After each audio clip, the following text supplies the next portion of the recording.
Le sport a le pouvoir de changer le monde. Cette citation extraite d'un discours de Nelson Mandela ne pouvait pas mieux résumer la vision de Peace and Sport. Et c'est donc tout naturellement ainsi que démarre ce voyage de 52 minutes à travers 4 continents.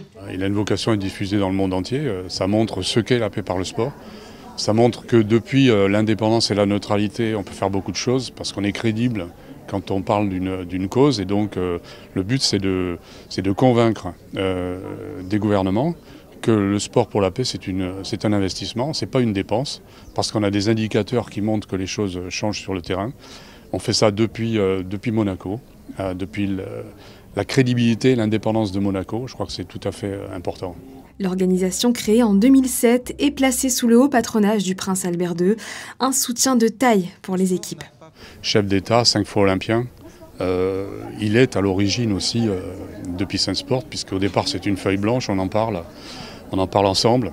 Et puis aujourd'hui on voit une organisation qui travaille avec plus de 100 pays, qui figure dans les rapports du secrétaire général des Nations Unies comme organisation modèle avec ses programmes, etc.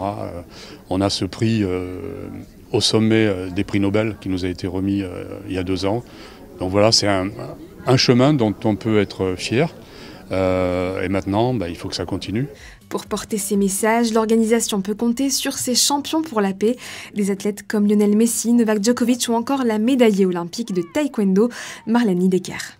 Là, ça fait 2 ans que je me rends en Colombie et c'est vrai qu'on va dans des régions rurales et on va à la rencontre de la jeunesse pour essayer de les inspirer à travers le pouvoir fédérateur du sport, de partager un moment.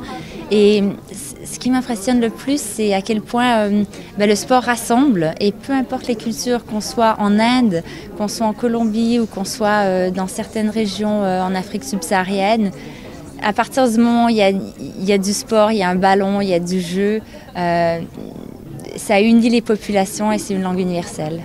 Vous aussi, vous pourrez découvrir ce documentaire baptisé La Flamme de la Paix. Il sera diffusé demain à 21 h sur Monaco Info, bien sûr.